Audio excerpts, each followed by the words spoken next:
Hi, my name is Laura Thompson, and I'm talking to you from my studio here in Golden, Colorado.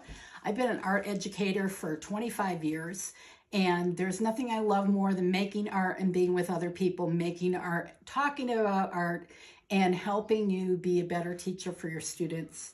So I'm really hoping that this year, if you're shopping around and looking for a good APSI, please consider coming to join us at Western Kentucky.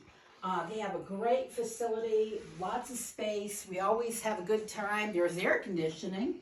I will be bringing tons of supplies, and I'm hoping that you will come with some great ideas for artwork that you want to make.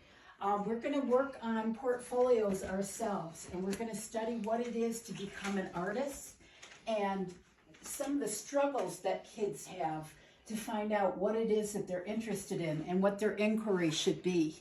So that's, I find as a teacher of AP, that's one of the most difficult things that we do. So please come and join me this summer at Western Kentucky University in Bowling Green.